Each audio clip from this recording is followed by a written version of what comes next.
Yeah, on the subject of censorship, you were censored on Twitter for basically repeating a tweet to Keith Olbermann that he put out, right? Like just kind of inverting it and saying it back to him. Yep.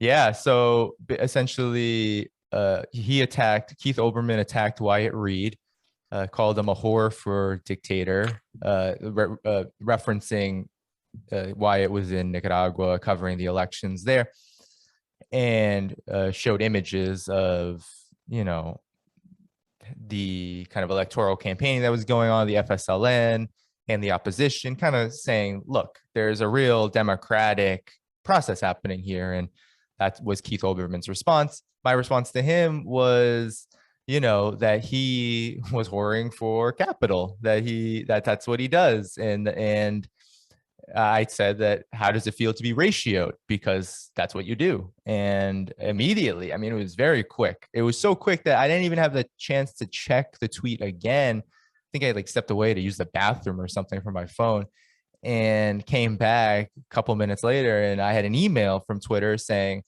you've been reported for violating Twitter rules around discrimination regarding race, gender, religion, all that. But And you that I said have, exactly what he said. Like it was the yep, exact same thing that Keith Olbermann said.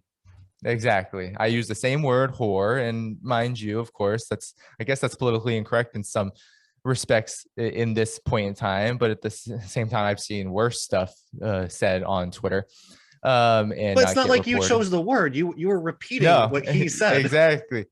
Exactly. I didn't choose the word. I was literally, it was pretty obvious what I was doing. I mean, subtlety is a difficult thing, I know, for some people on Twitter, but that was what was happening. And yeah, I was reported, who knows by who. I think it was Keith Olbermann, but you know, given how quick it was, but given the fact that he would take the time to reply to Wyatt Reed, who, I mean, Wyatt is a prolific journalist and a comrade of mine, but certainly you know, very rarely does someone like Wyatt or myself or anyone else get attention from someone like him on social media. And so I think, you know, that was what happened. I had two choices, right? Twitter gave me two choices. They said, you can delete the tweet and serve your 12-hour jail sentence or whatever, or you can write to us the appeal process, knowing that, and they're very explicit about this, knowing that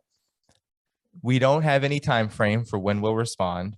And in that time, regardless of our answer, your account will remain suspended. And I've tried to get verified. I've been rejected over and over and over again. So I don't even really try anymore. But I know how long it takes for Twitter to respond to things. So I was like, you know what?